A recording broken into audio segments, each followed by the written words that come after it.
NCERT pattern पर आधारित सभी कक्षाओं के गणित को सीखने के लिए सब्सक्राइब करिए एनसीईआरटी सॉल्यूशन एकेडमी चैनल को और दबाइए बेल का आइकन। इससे हर वीडियो के नोटिफिकेशन आपको मिले सबसे पहले। तो चलिए शुरू करते हैं एनसीईआरटी की हर गणित का वीडियो। आज हम लोग शुरू करेंगे कक्षा 8 की गणित। परिमेय संख्या पहला अध्याय है, प्रश्नावली 1.1 है। चलिए शुरू करते हैं। पहला सवाल देखते हैं। पहले का पहला सवाल,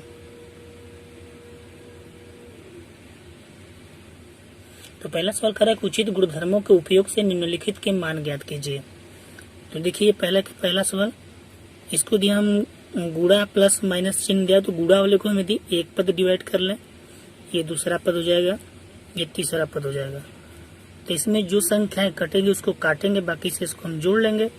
तो देखिए इसमें 3 से 3 कटेगा पहले पद में, बचा क्या -2/5। यहाँ से क्या बचा +5/2। यहाँ से माइनस, देखिए 3 एक कम 3 और 3 दूना 6, यानी 1/, इधर 5 दूना 10। ये चीजें मिल गई। अब ये तीनों पद तीनों संख्याएं जो परिमेय संख्याएं अलग अलग है, तो हम क्या करेंगे, इसमें एलसीएम ले लेंगे। एलसीएम यानी लसअप, तो 5, 2 और 10 का लसअप 10 ही होगा। लसअप लेने के बाद हम क्या करते हैं, हर का इसमें भाग देते हैं। तो 5 का इसमें भाग देंगे तो 5 दूना 10, 2 बार जाएगा। 2 का ऊपर गुणा करेंगे तो माइनस कितना हो जाएगा 4। अब फिर 2 से भाग देंगे, 2 पंजे 10, 5 का ऊपर गुणा कर लेंगे, 5 पचे 25। फिर 10 का 10 से भाग देंगे तो एक ही बार जाएगा, 10 एक कम 10। 1 का ऊपर गुणा करेंगे तो 1 एक कम, 1 माइनस 1 आएगा। अब इसके बाद 25 को हम पहले लिख लेंगे। अब माइनस माइनस समान चिन्ह है तो जुड़ जाएगा। तो 4 एक कितना हो गया 5, क्योंकि समान चिन्ह जुड़ता है, विपरीत चिन्ह घटता है। और नीचे क्या बचा 10। अब 25 में से 5 निकालेंगे तो 20/10। अब 10 दूना 20, आंसर कितना मिला 2। इसी प्रकार से दूसरा सवाल देख लेते हैं। पहले का दूसरा, ये दूसरा नंबर सवाल दिया हुआ है। यहाँ देख रहे हैं 2/5 गुणित -3/7, फिर माइनस लगा हुआ है, फिर 1/6 गुणित 3/2, फिर प्लस लगा हुआ है, फिर 1/14 गुणित 2/5। तो देखिए इसको भी पहले हम गुणा वाले को एक एक पद बांध लेंगे तो हमको हल करने में आसानी हो जाएगी। ये हो गया 3 पद। अब देखिए इसमें ऊपर नीचे कोई संख्या कटेगा नहीं कटेगा। जब नहीं कटेगा तो हम गुणा के नियम पालन करेंगे। ऊपर का ऊपर गुणा, नीचे का नीचे गुणा। 3 में 2 का गुणा करेंगे, 3 दूना 6, माइनस है तो माइनस लग जाएगा। और नीचे 7 बचे 35 माइनस। हम देखिए इसमें ये 3 से 6 कट जाएगा, 3 दूना 6। तो ऊपर क्या बचा 1 और नीचे 2 दूना 4 प्लस, इसमें 2 से 14 कटेगा, 2 सत्ते 14 7 बार में, तो ऊपर बचा 1 और नीचे 7 बचे 35। हम चाहते तो सबका एलसीएम लेके इसको सॉल्व कर सकते थे, लेकिन ऐसा नहीं करेंगे क्योंकि हमको उचित गुणधर्म का प्रयोग करना है। तो देखिए इसका हर में 35 है, इसका हर भी 35 है। तो पहले 35 को हम एक पास कर लेंगे। तो 1/35 लगते हैं, फिर -6/35 हो गया, फिर -1/4 हो गया। मैंने सबसे पहले प्लस वाले को लिखा, फिर माइनस वाले को लिख दिया। अब पहले 35 वालों को हल करेंगे। तो 35 हल वाले में 35 मेरा एलसीएम हो जाएगा, ऊपर से 1 - 6, इधर -1/4। मैं इधर हल कर दे रहा हूँ थोड़ा सा। अब देखिए 6 में से 1 निकल गया तो -5 हो गया, और नीचे क्या है 35 है ना, ये -1/4। देखिए 5 से कट जाएगा, 5 एक कम 5 और 5 सते 35, तो हो जाएगा -1/7 और ये -1/4।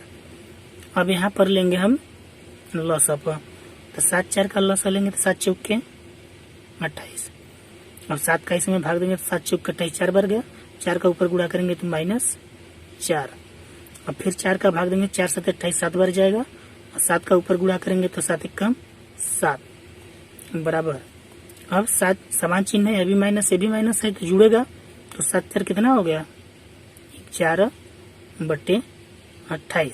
देखिए जहाँ चिन्हों का जोड़ घटाना होता है हम समान चिन्ह जोड़ते हैं और विपरीत चिन्ह को घटा देते हैं, और फिर जिन संख्याओं में हम घटाते हैं उसमें जो संख्या बड़ी होती है उसके पास का चिन्ह लगाते हैं। जैसे यहाँ इसके पास माइनस है, इसके पास भी माइनस है, तो समान चिन्ह है तो मैंने जोड़ दिया 7×4 = 11, लेकिन 7 बड़ा है 4 से, तो 7 का चिन्ह क्या है माइनस, यहाँ पे माइनस लगा देंगे। ये मेरा हो गया आंसर। ठीक है, चलते हैं अगले सवाल पे। दूसरा नंबर सवाल कर रहा है कि निम्नलिखित में से प्रत्येक का युज्य प्रतिलोम निकालिए। कुछ सवाल आपको दिया है, मोबाइल स्क्रीन पर दिख रहा होगा, उसमें युज्य प्रतिलोम निकालना है। तो युज्य प्रतिलोम कैसे निकालते हैं, देखिए जैसे पहला दिया है 2/8, तो कोई भी संख्या परिमेय संख्या दिया हो उसका जब हम युज्य प्रतिलोम निकालेंगे तो युज्य प्रतिलोम बराबर 2/8 संख्या परिमेय संख्या दिया है ना, उसके बाहर एक माइनस लगा दो, हो गया आंसर। कोई भी परिमेय संख्या यदि माइनस या प्लस में दिया हो, बोल दे उसका युज्य प्रतिलोम निकालने के लिए, तो हम उसको क्या करेंगे एक माइनस लगा देंगे, युज्य प्रतिलोम हो गया और कुछ नहीं करना है। दूसरा दिया है -5/9, इसका युज्य प्रतिलोम क्या हो जाएगा -5/9 दिया है ना, बाहर एक माइनस खड़ा कर दीजिए, युज्य प्रतिलोम हो गया। युज्य प्रतिलोम ऐसी संख्या होती है जिसे पहली वाली संख्या के साथ यदि जोड़ दिया जाए तो दोनों का मान क्या हो जाएगा 0 हो जाएगा। एग्जाम्पल के तौर पे आप देख सकते हैं, इसको करना नहीं है, बस केवल मैं समझाने के लिए बता रहा हूँ। जो मेरा संख्या परिमेय संख्या था 2/8 था, ठीक है, और उसका युज्य प्रतिलोम कितना निकला -2/8। यदि इन दोनों को हम सॉल्व करेंगे तो एक प्लस एक माइनस दोनों घट के क्या बनाएगा 0 बनाएगा। तो जिन दो परिमेय संख्याओं को हल करने में मान क्या मिल जाए 0 मिल जाए, एक दूसरे का युज्य प्रतिलोम होते हैं। तो युज्य प्रतिलोम में आपको सीधी सी बात बस ध्यान देना है, जिस संख्या का युज्य प्रतिलोम पूछेगा उस संख्या को हम ब्रैकेट में करके बाहर एक माइनस लगा देंगे, मेरा आंसर हो जाएगा। ठीक है, चलते हैं अगले सवाल पे। तीसरा नंबर सवाल करा है x बराबर 11/15 और दूसरा दिया है x बराबर -13/17 के लिए सत्यापित कीजिए कि माइनस x बराबर x। देखिए पहला सवाल दिया है, तीसरे का पहला सवाल दिया है x बराबर 11/15। सत्यापित करना है, करेक्ट सत्यापित कीजिए कि माइनस और माइनस x बराबर क्या होता है x। तो भैया सीधा सीधा समझ में आ रहा है कि यदि x की वैल्यू यदि माइनस का माइनस में मल्टीप्लाई कर देंगे तो क्या बचेगा x बचेगा, तो वही तो प्रूफ करना है। तो यहाँ पर हम लिखेंगे 11/15 का युज्य प्रतिलोम।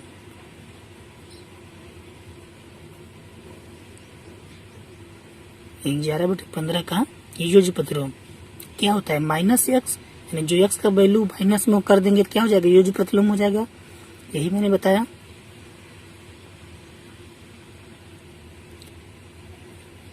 यानी -11/15 x के वैल्यू को हमने माइनस में लिख दिया, वही मेरा क्या होगा युज्य प्रतिलोम हो गया।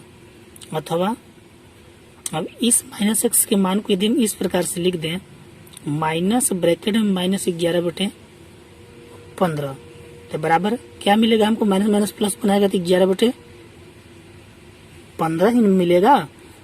एक 11/15 किसका मान है, x का मान है।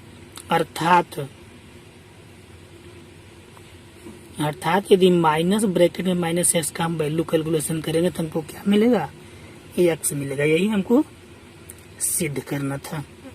क्लियर। इसी प्रकार से तीसरे का दूसरा नंबर भी सवाल दिया है, तो उसको भी आप लोग कर सकते हैं, मैं बता दे रहा हूँ फिलहाल। देखिए तीसरे का जो दूसरा नंबर सवाल दिया है वो है x बराबर -13/17 दिया हुआ है। -13/17 वही काम करेंगे, -13/17 का युज्य प्रतिलोम निकालेंगे। युज्य प्रतिलोम x का -x बराबर क्या मिलेगा, एक माइनस बाहर का, एक -13/17 यदि इसको देखा जाए माइनस माइनस प्लस बना लेगा तो क्या बनेगा 13/17 ही बनाएगा। अथवा हम यहाँ पर उसको ही दिखा देंगे कि यदि माइनस, ये माइनस जो बाहर चिन्ह रहा है और माइनस एक्स का वैल्यू कितना है हमने निकाला 13/17, यही ना निकाले हम माइनस एक्स बराबर, यदि इस माइनस का इसके अंदर गुणा करेंगे तो हमको क्या मिलेगा माइनस 13/17 मिलेगा, जो कि एक्स की वैल्यू है माइनस 13/17 ही वैल्यू है। अर्थात माइनस और माइनस एक्स का वैल्यू इक्वल टू एक्स। यदि किसी एक्स के वैल्यू के अंदर हम माइनस लगा के बाहर माइनस से मल्टीप्लाई करेंगे तो हमेशा हमको एक्स की वैल्यू ही प्राप्त होगी जो एक्स का मान दिया रहेगा। एक्स का मान माइनस 13/17 दिया था, या हमको माइनस 13/17 मिल रहा है। क्लियर। चलिए अगला सवाल देखते हैं। देखिए चौथा नंबर सवाल क्या कर रहा है कि निम्नलिखित के गुणात्मक प्रतिलोम ज्ञात कीजिए। गुणात्मक प्रतिलोम मतलब उल्टा। हम लोग ये जो प्रतिलोम में क्या करते थे, जो परिमेय संख्या दिया था उसके बाहर एक माइनस लगाते थे। गुणात्मक प्रतिलोम में जो भी परिमेय संख्या दिया रहेगा उसको हम पलट देंगे, उल्टा कर देंगे। जैसे पहला दिया है -13, तो -13 का गुणात्मक प्रतिलोम क्या हो जाएगा, गुणात्मक प्रतिलोम -13 को पलटेंगे तो -1/13। क्लियर। इसी प्रकार जो भी संख्या दिया रहेगा उसको हम पलट देंगे। एक इसमें दिया है चौथा नंबर में दिया है -5/8 गुणित -3/7। इसका हमको गुणात्मक प्रतिलोम निकालना है। तो गुणा में तो सबसे पहले इसको हम कैलकुलेशन कर लेंगे, सॉल्व कर लेंगे। तो जब इसको हम हल करेंगे तो ऊपर का ऊपर नीचे का नीचे गुणा कर लेंगे, गुणा में यही होता है। तो ऊपर पाते हैं 15 माइनस माइनस प्लस हो जाएगा, माइनस और माइनस का गुणा प्लस। मैं गुणा की बात कर रहा हूँ, ध्यान दीजिए, जोड़ की बात नहीं कर रहा हूँ। पाते हैं 15 और 8 7 56। हल करने पर हमको ये परिमेय संख्या प्राप्त हुआ। तब हम इसका गुणात्मक प्रतिलोम निकालेंगे। तो 15/56 का गुणात्मक प्रतिलोम क्या हो जाएगा, इसको पलट देंगे, यानी 56/15। ठीक है, 15/56 का उल्टा करेंगे 56/15, ये क्या हो गया, इसका गुणात्मक प्रतिलोम हो गया। ऐसा क्यों होता है कि जिस संख्या का गुणात्मक प्रतिलोम हम निकालेंगे, यदि दोनों का हम गुणा करें आपस में तो रिजल्ट हमको कितना मिलना चाहिए, 1 मिलना चाहिए। तो 15/56 को यदि हम 56/15 से गुणा कर दें तो 56 कट जाएगा, 15 से 15 कट जाएगा, रिजल्ट क्या मिलेगा, 1 मिलेगा। तो गुणात्मक प्रतिलोम में दोनों संख्या परिमेय संख्या जो होती है उसको हल करने पर हमको रिजल्ट क्या मिलना चाहिए, 1 मिलना चाहिए। और ये जो प्रतिलोम में दोनों को हल करने पर 0 मिलना चाहिए। क्लियर। इसमें और भी परिमेय संख्याएं हैं। एक 6वां नंबर में दिया है -1 दिया है, ध्यान दीजिएगा। तो -1 का गुणात्मक प्रतिलोम -1 ही होगा, क्योंकि 1 और -1 ये दोनों ऐसी संख्या है जिसको आप उल्टा सीधा करेंगे उसका कोई मतलब नहीं निकलता, वो रिजल्ट वही मिलता है। -1 को आप क्या पलटेंगे तो 1/-1, यानी कहने का मतलब -1 ही रहेगा। 1/1 करेंगे मतलब क्या है, मतलब तो है 1 ही है। तो 1 और -1 का गुणात्मक प्रतिलोम सदैव वही रहता है, आप ध्यान रखिएगा, ये कभी पलटता नहीं। ठीक है, चलिए अगला सवाल देखते हैं। 5वां नंबर सवाल दिया कि निम्नलिखित प्रत्येक में गुणन के अंतर्गत उपयोग किए गए गुणधर्म का नाम लिखिए। यहाँ पर 3 सवाल दिया हुआ है, इसमें पूछ रहा है कौन कौन सा गुणधर्म लगा हुआ है। तो देखिए पहला जो है -4/5 गुणित 1, फिर 1 गुणित -4/5, फिर बराबर -4/5। तो किसी परिमेय संख्या जो हम 1 का गुणा करते हैं, गुणा करने पर हमको वही परिमेय संख्या प्राप्त होती है, उसको हम बोलते हैं गुणन का तत्समक, गुणात्मक तत्समक बोलते हैं। कि जो पहला है मेरा किसमें आएगा, गुणन का तत्समक, या गुणन तत्समक लिख सकते हैं। यह है गुणन का तत्समक। और दूसरा नंबर क्या करें, -13/17 गुणित -2/7 बराबर -2/7 गुणित -13/17। तो आपको याद आ रहा होगा जहाँ पे A गुणित B मैंने बेसिक में बताया हुआ था, वीडियो जाकर के देख सकते हैं प्लेलिस्ट में। A गुणित B बराबर B गुणित A, मतलब पद वही हो, बस उनका स्थान जहाँ पर बदल दिया गया हो। वो किस में आता है, मेरा गुणन का क्रम विनिमयता नियम में आता है, गुणधर्म में। इसको हम लिखेंगे गुणन क्रम विनिमयता। गुणन का क्रम विनिमयता गुणधर्म के अंतर्गत आता है। तीसरा नंबर दिया -19/29 गुणित 29/-19 बराबर 1। देखिए एक परिमेय संख्या इधर जस्ट उसी का उल्टा, और दोनों कैलकुलेशन करने पर 1 मिलता है। तो मेरा क्या होता है, अभी भी जस्ट इसके पहले मैंने पढ़ाया था, क्या गुणात्मक प्रतिलोम है ये, गुणात्मक प्रतिलोम। क्योंकि गुणात्मक प्रतिलोम सॉल्व करने पर हमेशा रिजल्ट क्या मिलना चाहिए, 1 मिलना चाहिए। तो इस सवाल में 1 आया है, परिमेय संख्या देख रहे हैं जो यहाँ पर है उसी का उल्टा जस्ट यहाँ पर है, अतः यह क्या हो गया, गुणात्मक प्रतिलोम हो गया। चलिए अगला सवाल देखते हैं। 6वां नंबर सवाल कर रहा है कि 6/13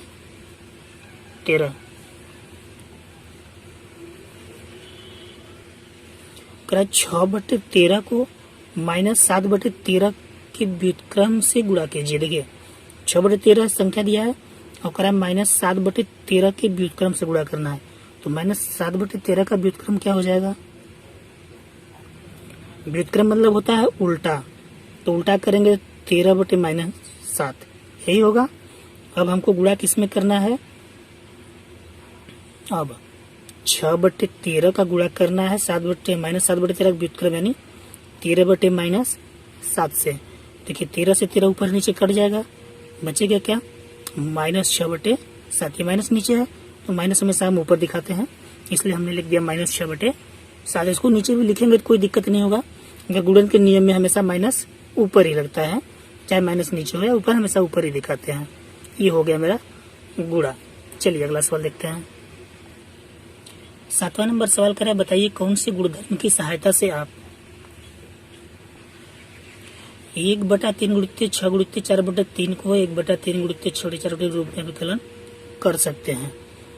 कह कि सवाल इसमें दिया 1/3 गुणित 6 गुणित 4/3 और दूसरा दिया है 1/3 गुणित 6 गुणित 4/3। पद वही है, बस इसमें यहाँ ब्रैकेट लगाया हुआ है और इसमें यहाँ ब्रैकेट लगाया हुआ है। तो कह रहा है कि बताइए कौन से गुणधर्म की सहायता से आप इनको इस रूप में अभिकलन कर सकते हैं। तो इसको हम यदि हल करेंगे तो ऊपर का ऊपर गुणा नीचे का नीचे गुणा यदि करके देखेंगे तो 6 चौके 24, इधर 3 त्रिक का 9, इधर भी 6 चौके 24 और 3 त्रिक का 9, यानी दोनों का सॉल्व करने पर जो रिजल्ट है बराबर है। आपको याद होगा मैंने बेसिक में बताया हुआ था कि यदि ए गुणित बी गुणित सी बराबर ए गुणित बी गुणित सी दिया हो, इधर ब्रैकेट इन दो पदों में लगा हो, इधर ब्रैकेट इन दो पदों में लगा हो और गुणा करने पर दोनों का आंसर भी बराबर आ रहा हो, तो ये किस नियम के अंतर्गत आता है, गुणन के साहचर्य नियम यानी साहचर्यता नियम पे। तो यहाँ पर हम लिखेंगे यह गुणन के साहचर्यता गुणधर्म के रूप में अभिकलन करते हैं।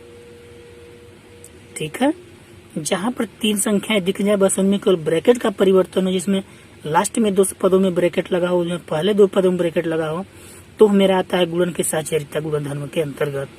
ठीक, चलिए अगला सवाल देखते हैं। देखिए 8वां नंबर सवाल करा है कि -1 सही 1/8 का गुणात्मक प्रतिलोम 8/9 है, क्यों अथवा क्यों नहीं।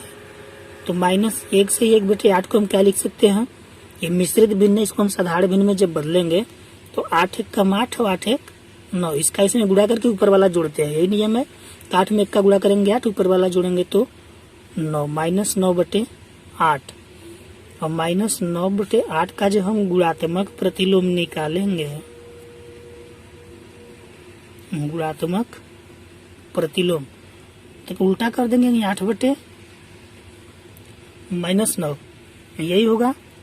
कैसे हो जाएगा, क्योंकि यदि हम -9/8 को 8/-9 यानी उसके गुणात्मक प्रतिलोम से गुणा करेंगे तो ये 8 से 8 कट जाएगा, 9 से 9 माइनस कट जाएगा, तो क्या मिलेगा, 1 मिलेगा।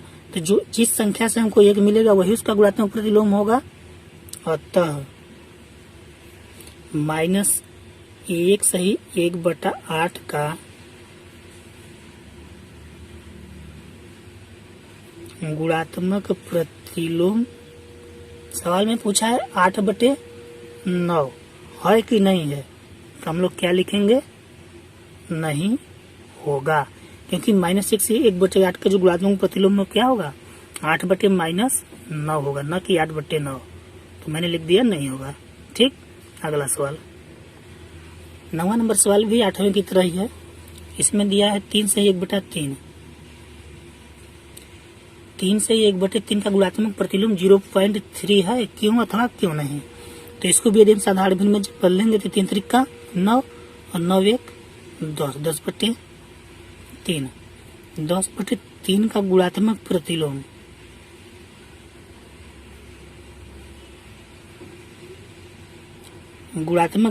क्या हो जाएगा, 10/3 का उल्टा 3/10, यही होगा।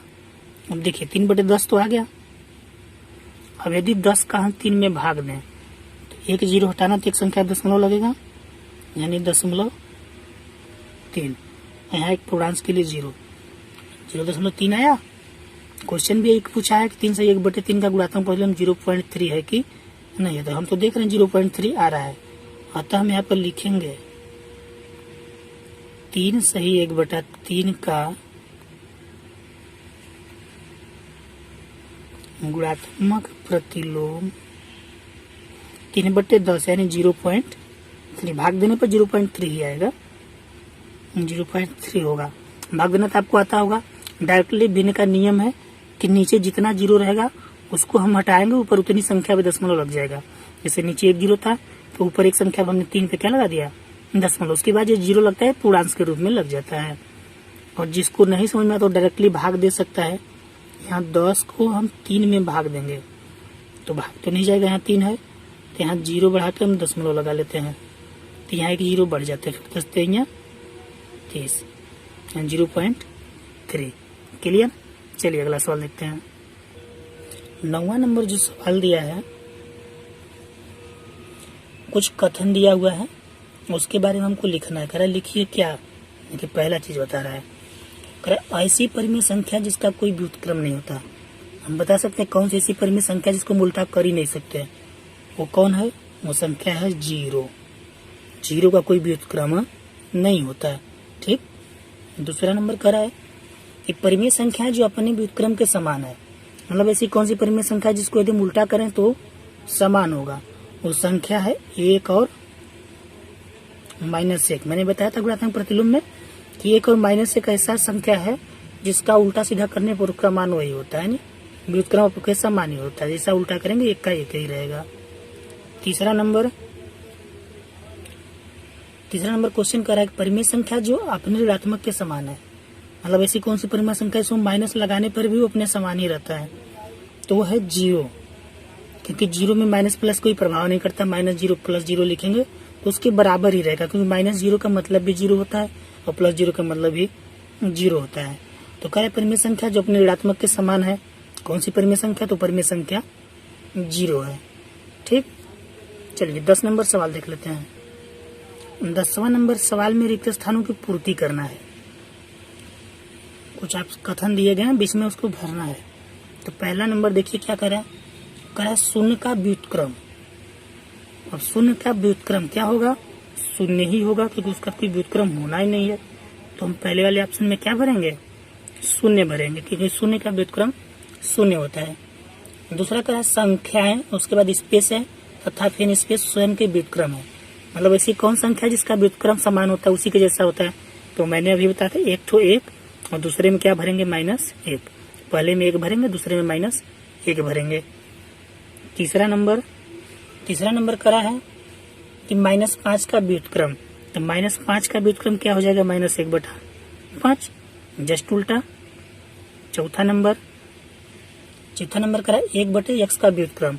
अब 1/x उसका व्युत्क्रम पलटेंगे तो x/1, तो नीचे 1 आया था, कोई मतलब तो है नहीं उसका, तो क्या मिलेगा, सिर्फ x मिलेगा। 1/x का जब हम व्युत्क्रम करेंगे तो उल्टा करेंगे तो x/1 हो जाएगा। तो नीचे 1 है तो उसका वैल्यू कोई मान नहीं होता, तो हम सिर्फ क्या लिखेंगे, x, यानी 1/x का व्युत्क्रम x भरेंगे। 5वां नंबर क्या कर रहा है, दो परिमेय संख्याओं का गुणनफल हमेशा क्या होता है, परिमेय संख्या ही होता है। परिमेय संख्या भरेंगे, क्योंकि परिमेय संख्या को गुणा करेंगे तो परिमेय संख्या ही मिलेगा हमको। छठवां नंबर क्या कर रहा है, किसी धनात्मक परिमेय संख्या का व्युत्क्रम। अब जब धनात्मक परिमेय संख्या तो उल्टा करेंगे तो हमको धनात्मक ही मिलेगा, ऋणात्मक तो मिलेगा नहीं। तो हम क्या भरेंगे इसमें लास्ट में, धनात्मक। ठीक है, ये प्रश्नावली समाप्त हो। वीडियो पसंद आएगा तो वीडियो को लाइक करिएगा, चैनल को सब्सक्राइब करिएगा और वीडियो को अपने दोस्तों में शेयर करिएगा। धन्यवाद।